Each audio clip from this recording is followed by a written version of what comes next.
Question number 1. There is early Buddhist stupa art. So stupa art of the early Buddhist, and while depicting the folk motif, and there is a folk motifs and narratives that expound the Buddhist ideal, and it expound about the Buddhist ideal. The stupa is representing the Buddha, the path to the enlightenment, and that is about the enlightenment. Okay, enlightenment. And this is a mountain and the universe all of the same time. The stupa is it's important form of Buddhist architecture. In Buddhist, the earliest stupa contain the portion like Buddha's ashes. So there are the ashes of the Buddha, and begin to the associated with body of the Buddha, and it was believed that adding the Buddha ashes to the mound of dirt activated with the energy of Buddha himself. So stupa as a Buddha. First was the stupa. Okay, so stupa, the dome shape, and it was the dome shape. It was the dome shape. Stupa came to represent the meditation. So it was talking about the meditation, such as the Buddha was achieved the enlightenment. So enlightenment and four noble truth. Four noble truth: Satya, Ahimsa, Aparigraha, and Brahmacharya. The base of the stupa was a lakes and meditative pose, that is the Padmasana and lotus position, and the middle portion of the Buddha body was the top mount, and that is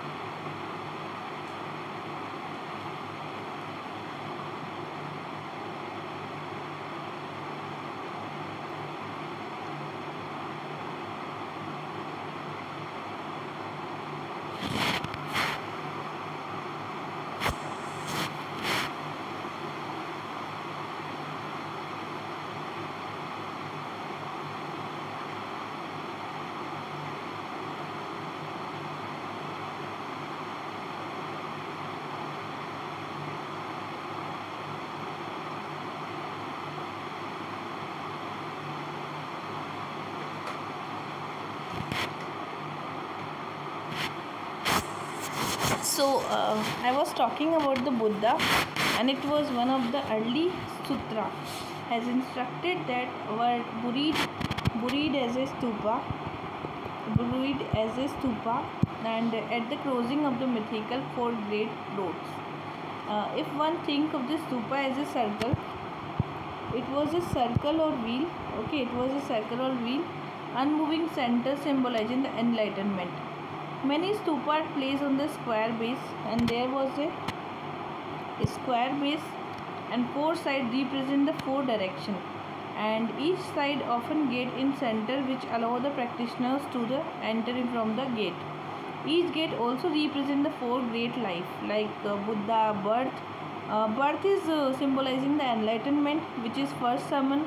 Then first sermon preached the teaching of the Dharma, and there was a Dharma Chakra Parivartana also. Last was not Nirvana. Nirvana was the Mahaparinirvana also. So the gates are turned at the right angle, and all gates was in the right angle, and axis to indicate the movement of the manner of the arms of swastika symbols and all that.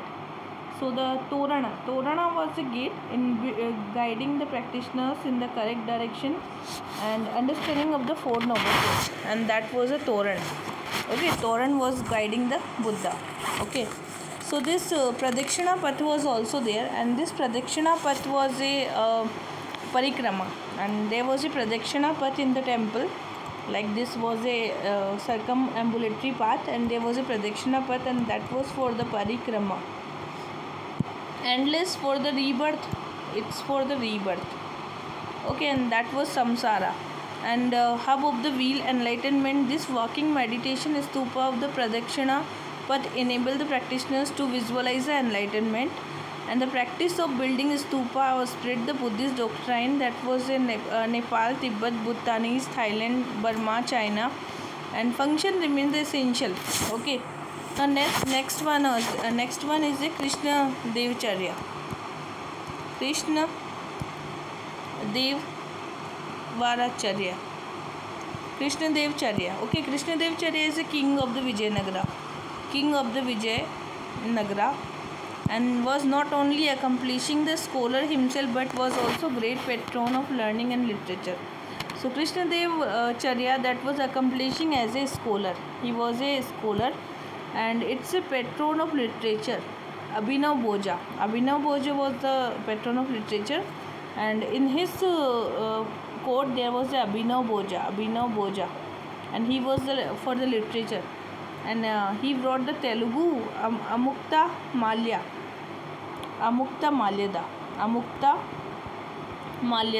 Okay, so Amukta Malyada was written by the Krishnadevacharya, and separation, Viraha, Andal was also Bhakti Ra, Alvar, love to the Vishnu. Krishnadevacharya was also verses in the Kannada, Sanskrit and Tamil. He wrote lots of verses. His Sanskrit work was the Madasala and Charitra. That was Madalasa Charitra, and it contained the saying for her childhood. Next was Krishnadevacharya as the patron of literature, like Telugu, Sanskrit, Kannada, and Telugu literature was Astadi Gajalu. Astadi Gajalu was his literature, and name was the Astadi Gajalu.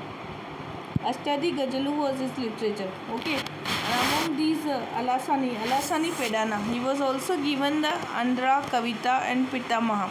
So Alasani Pedana, and that was the literature. There was a Telugu poetry, and Tenali Ramakrishna was the first, wrote the Udab Taradya Charitanu, and Kannada literature, that was Bhava Chitta and Ratna Chatu Vittal and Bhagavata, and Timna also wrote about the Krishnadevacharya and the Krishna Rai Bharta.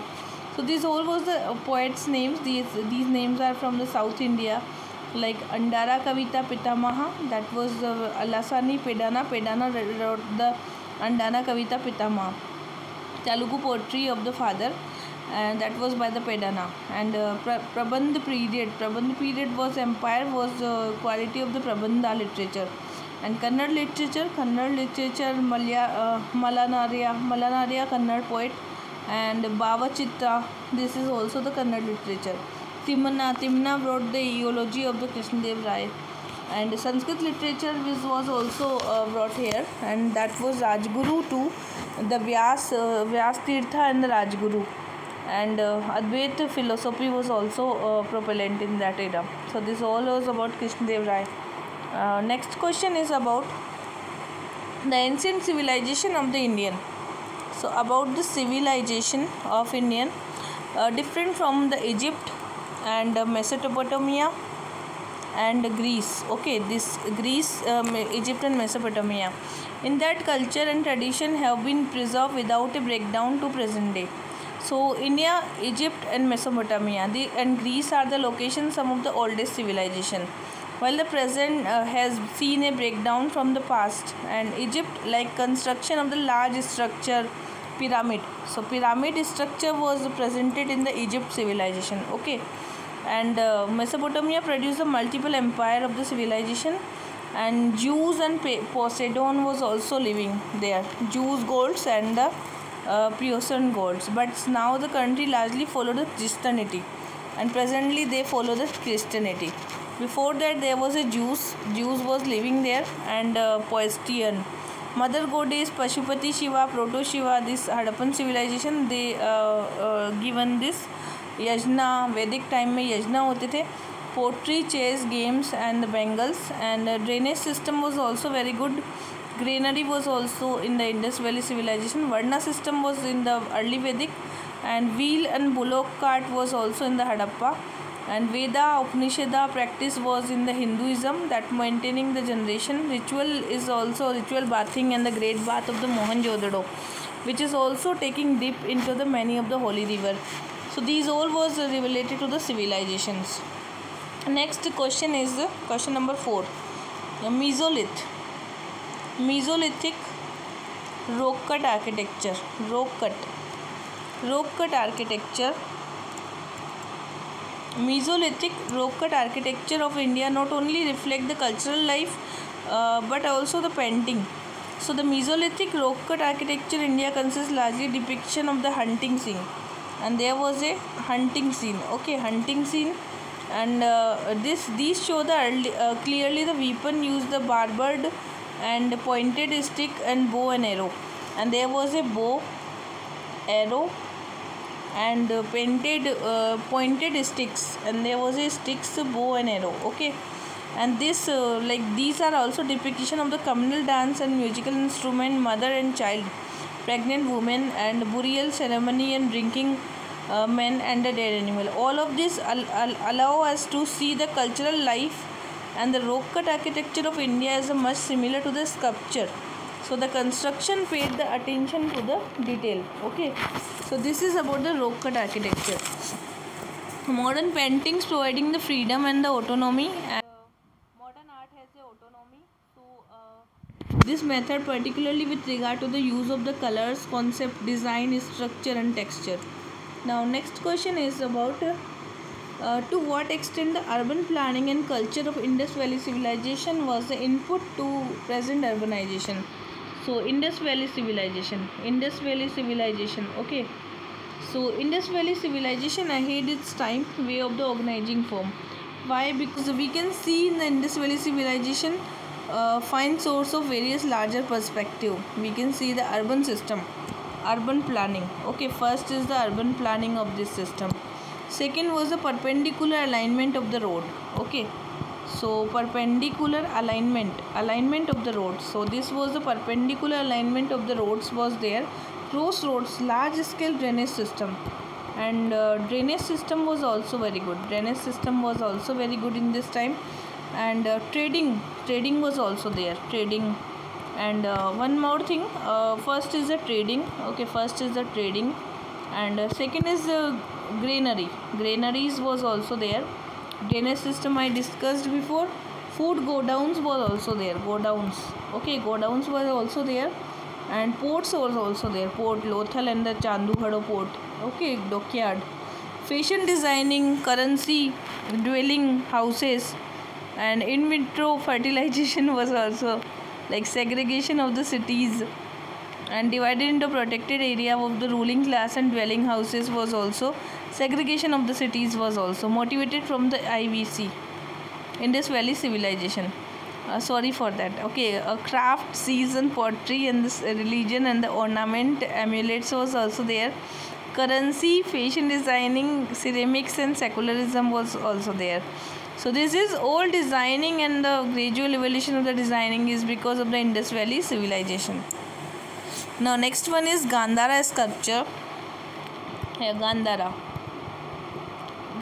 sculpture was a much that was found as a much to the Roman as to Greek. Explain. Gandhara sculpture on a much to the Roman. They are similar as a Roman and as to the Greeks. So Gandhara school of art is the epitome of the cultural revolution, and it was near to the East Afghanistan and Pakistan, near to that area, and during the Kushana rule.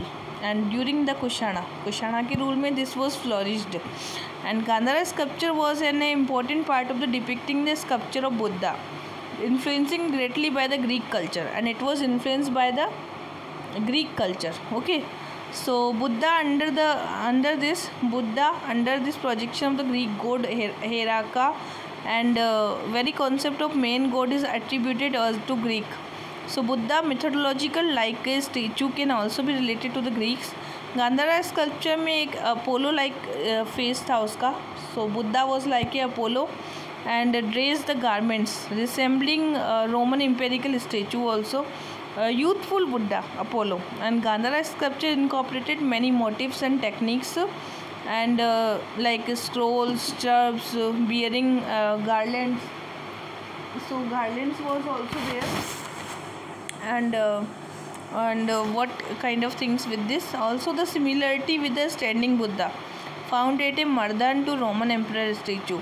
One of the most famous frequently cited example of the Roman elements, these influence can be well justified strategic locations, and the region was on the crossroad of cultural influences, vicinity to the ancient Silk route.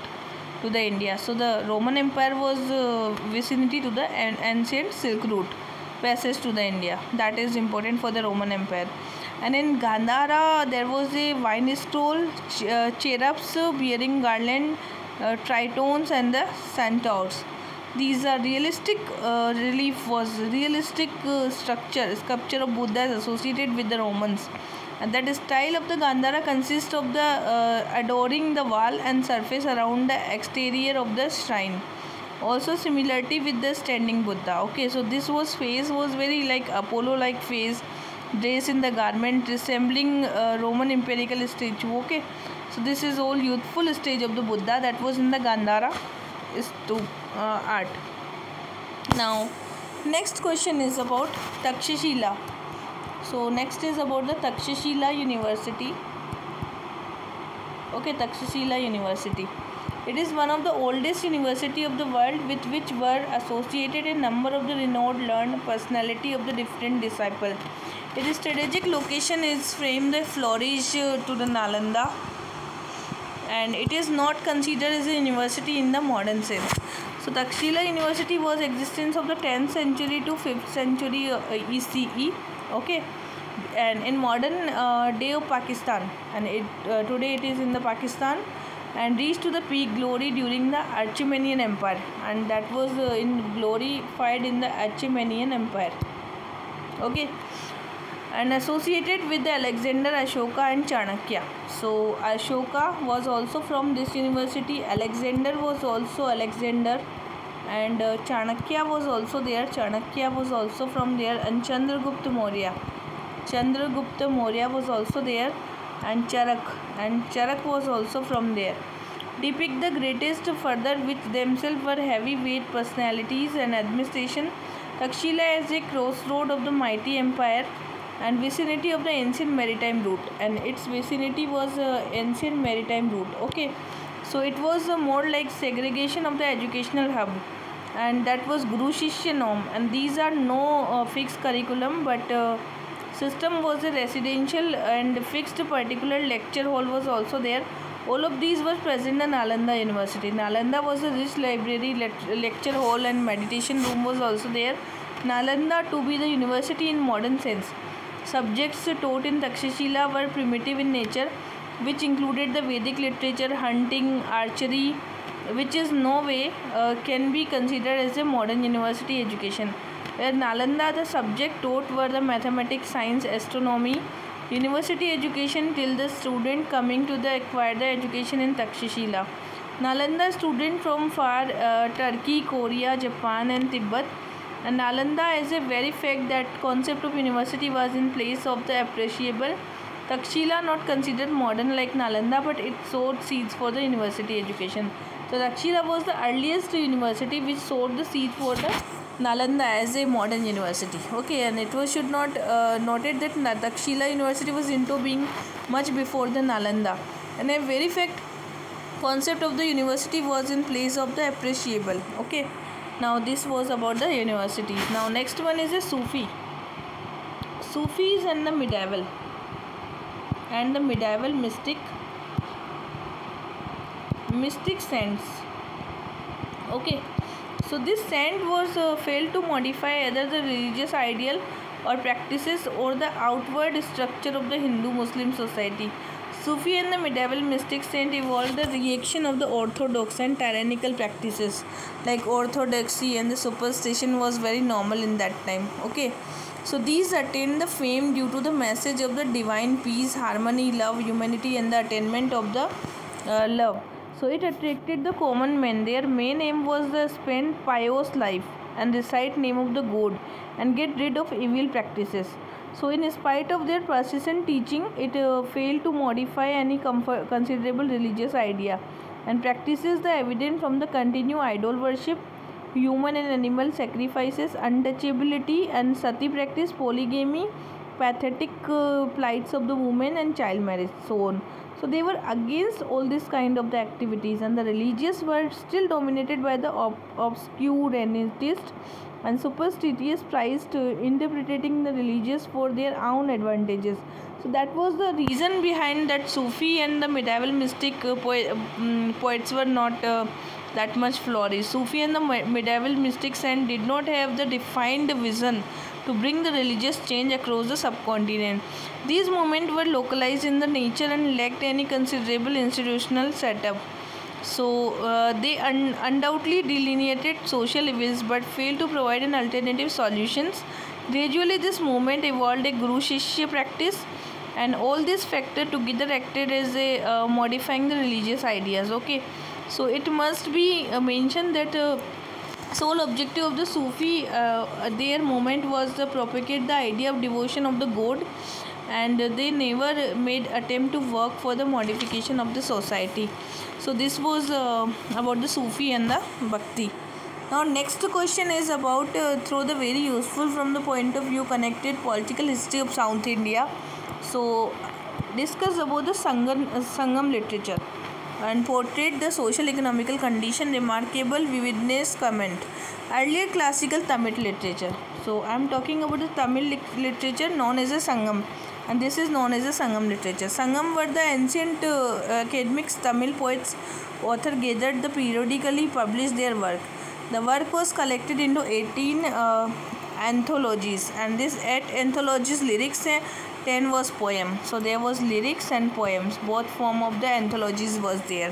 473 poets are there, 30 movements included in that.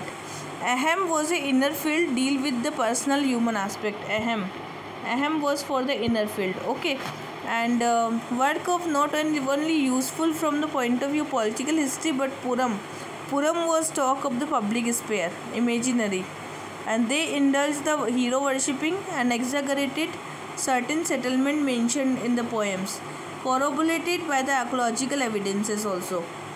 So this cherished both lower war and the war, and poet received the royal patronages. Society was divided into clans but denying the social interaction. Importantly, the fourfold Varna, the classification was there. Jati system was not very stringent in South India, but Varna system was classified. We also get to know about the women were free to choose their partners, but the condition of widow was miserable. In the economical sphere, we can get know about the agriculture, hunting, gathering, and primary occupation, crafting and weaving. And women form a significant part of the labor force, and particularly paddy civilization, cultivation and crafting, weaving was their work. Now next question is about the Tandav dance. What about the Tandav? So see, Tandav dance was the characterized the Tandav dance the Bharat Muni in the Natya Shastra. Okay, so in Natya Shastra, it was believed there was a 7 type of the Tandav. Tandav performed with joy is the Ananda Tandav, and that which is performed the violent mood, that is the Rudra Tandav. So Ananda Tandav and the Rudra Tandav, 2 types of the Tandav was there. 7 types total. Dance performed the Shiva wife Parvati in response to Tandav known the Lasya, and gentle and graceful dance. Natraj bronze of the South India represent the Shiva in the dance. Okay, so Lasya is also there, and Natraj Shiva in the South India. Chola architecture represent the high water mark in the evolution of the temple architecture. So Chola was discussing about the watermark. Okay, that is discussing about the watermark. And South India is reached to the climax of the Chola. The Chola style was a continuation of the Pallava and the Eastern Chalukya tradition. Chola temple led straight the central chamber, and these temple are the high Vimana, monumental Gopuram. So there was a Vimana and the Gopuram. Gopuram was also there. Okay, and the queen inside the temple along that deity. The finest example of the Chola temple architecture was the Brihadeshwar and Rajaraja temple. First was the Brihadeshwar temple, and second was the Rajaraja temple. Okay, and Tanjore built the Rajaraja temple. So Tanjore temple was also there. Okay, so it is known as a spacious country yard, massive tower, and the tower of this temple was a 190 consisting of 13 stories. The Gangai Konda Cholapuram is another fine Chola temple architecture. So one more is there, Gangai Konda Cholapuram. Gangai Konda Cholapuram. Okay, and that Konda Cholapuram was another find of the Chola temple. So this is all about the history, some important questions.